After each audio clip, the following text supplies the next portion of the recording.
Talked about the different type of problems that the new United States of America was going to face in forming a government. We talked about judicial problems, right? We talked about financial problems, we talked about defense problems, and we talked about unity problems. So what we're going to start with today is how did we solve the judicial problems in the United States, okay? I'm going to kind of explain it to you. Now, we talked about this yesterday, right? We don't have any federal laws, we don't have any federal law enforcement officers, we don't have any courts. So what do you kind of need before you can have laws and federal law officers? You got to have courts. You got to have somewhere to, when you arrest these people, to take them to see if they're guilty or innocent. So when we're talking about solving the judicial problems, one of the first and most important laws that Congress adopted was called the Judiciary Act of 1789. Again, one of the first and most important measures that Congress adopted was a law called the Judiciary Act of 1789. And what it did in essence is it created the first federal court system in America. Okay, the Judiciary Act of 1789 established the first federal court system in America. Here's kind of what it did. It created 13 district courts.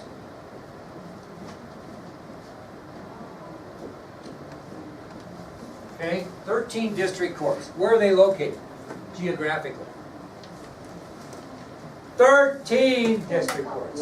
One in each state. Okay, they're not colonies now. Remember, I always say that too. They're states. One in each state. So if you get yourself in trouble in the state of Massachusetts, they would take you to the district court. Now let's say Zoe got in trouble for something and she went to the district court in Massachusetts and she didn't like their decision. At this point, does she have anywhere to appeal?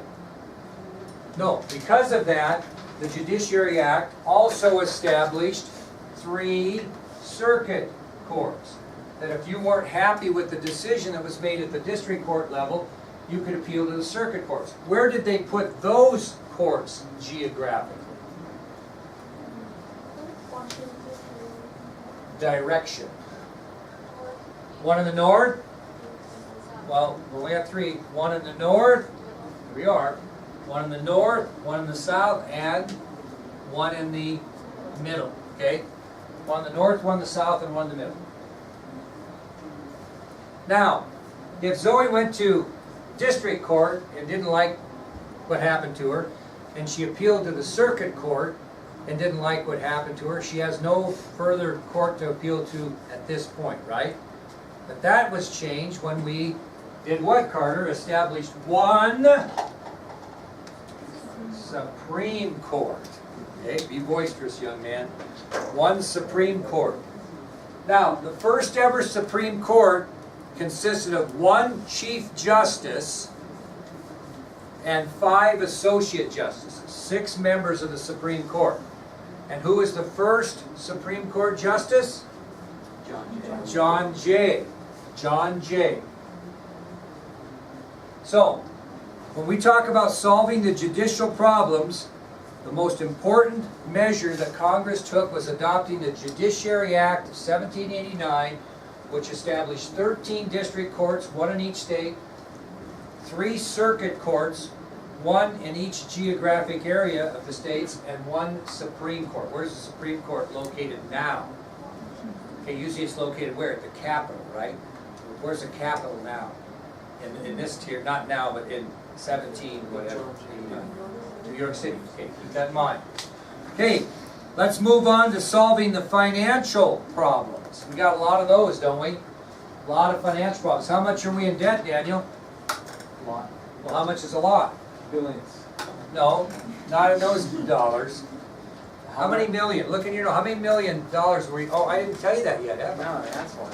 Oh, how many $1 million in debt are we, do you think, after the Revolutionary War? 80 million, which Daniel's not far off, which would be 2.1 billion today. So after the Revolutionary War, we're 80 million in debt, 2.1 billion in today's dollars. And who is George Washington going to turn to, Tatum, to solve our financial problems? Which individual? What do you think he's going to look at and say, hey, it's your job to fix these financial troubles? Why would it be Alexander Hamilton? Isn't it because he's the one putting Yes, he was the Secretary of the Treasury.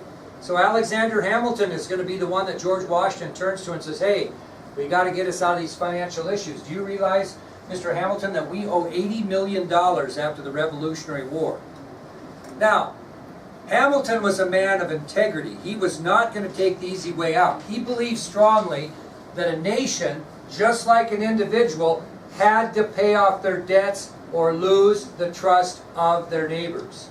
So if I owe Riley money, she lent me 50 cents for a pop yesterday, she would probably lend me 50 cents again in a week if I paid her back the 50 cents fairly quickly that she lent me yesterday, right? But if I don't pay her back for a week and I go up to her and say, hey Ronnie, you want to lend me 50 cents? What's she gonna, she'd probably do it because she's a nice gal, but not everybody's nice. She may say to me, no, I'm not going to, Mr. Derby, because you didn't pay me the 50 cents you owed me last week. And that's exactly what Alexander Hamilton believed about the country. If we don't pay these war debts off, these $80 million, we'll never have the trust of any other foreign country or anybody in general, because you'll understand that in a minute, and nobody will ever lend us money again. Okay, so he truly believed that. Now, we had three different types of debt. Three different types of debt that we owed after the Revolutionary War.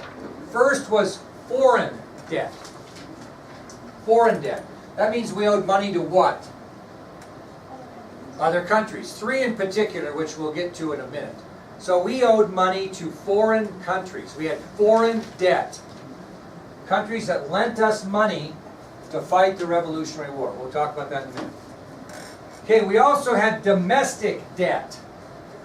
Now that's kind of an interesting debt because that was debt that we owed individuals in the American colonies. American citizens who lent the government money to fight the war in America. They could come from any of the 13 colonies.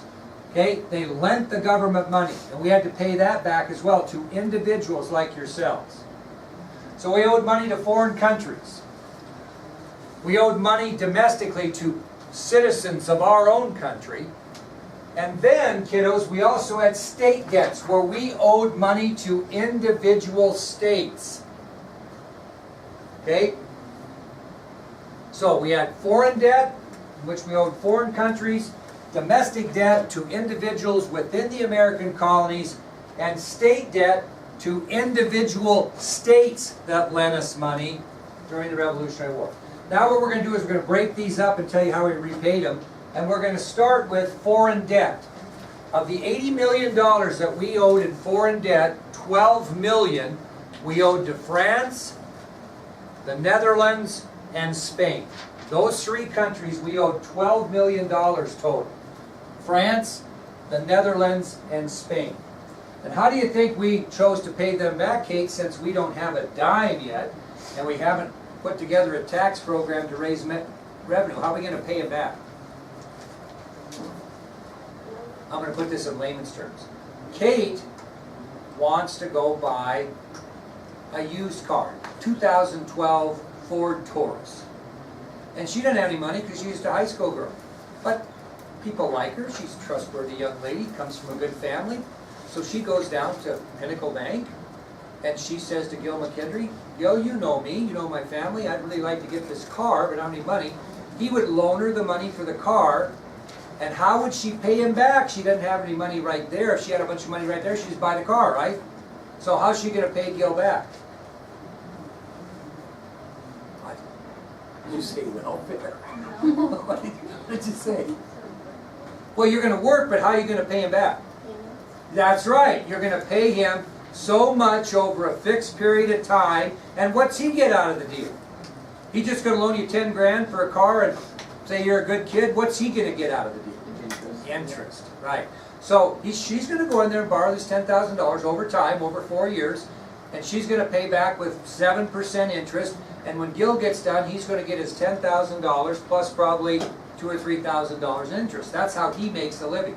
Well, that's exactly how we paid our foreign debt. We told them we would pay them over a fixed period of time with interest. And they were willing to do that because they knew what? We had the money. But we were going to be getting some. In Kate's world, she's going to work. In this world, they're going to tax people and get federal revenue so they can pay their bills. So that was pretty simple to pay off those foreign debts of $12 million. They just arranged with those 3 foreign countries to repay with interest over a fixed period of time the money they owe. Now, domestic debt was $44 million. The United States of America owed $44 million to people that lived in the United States of America. Anybody know how those loans came about? How people loaned money to the government? I'm going to give you an example. You know what this is? This is a war bond. This was issued on December 8th of 1945. War bonds are what they used even back in 1775, 76, 77.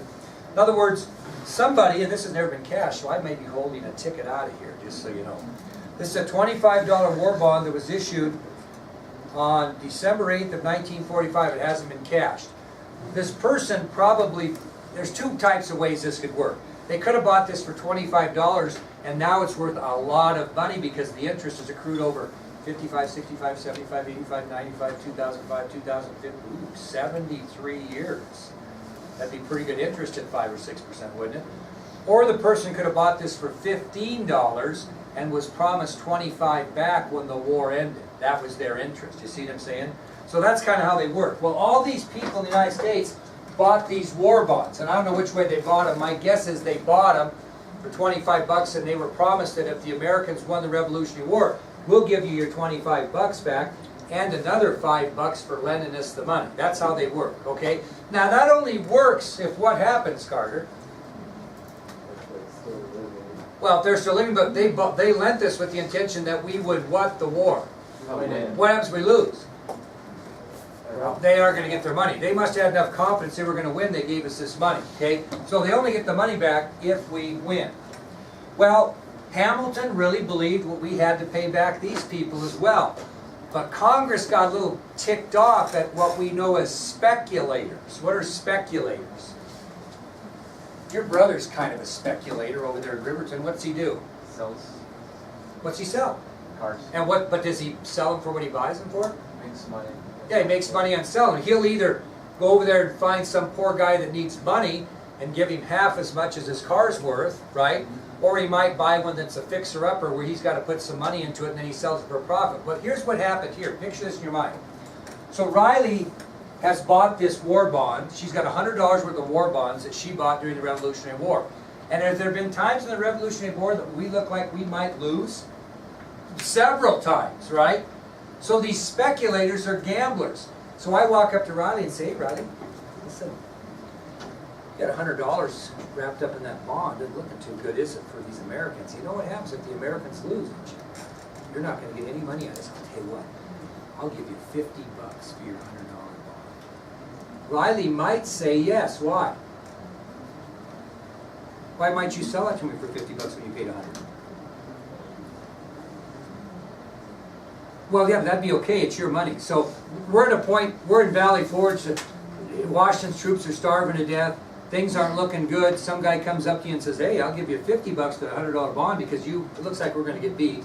And if we get beat, you ain't get nothing. So do you think a lot of people sold to these speculators for just a fraction of what those bonds are worth? They did.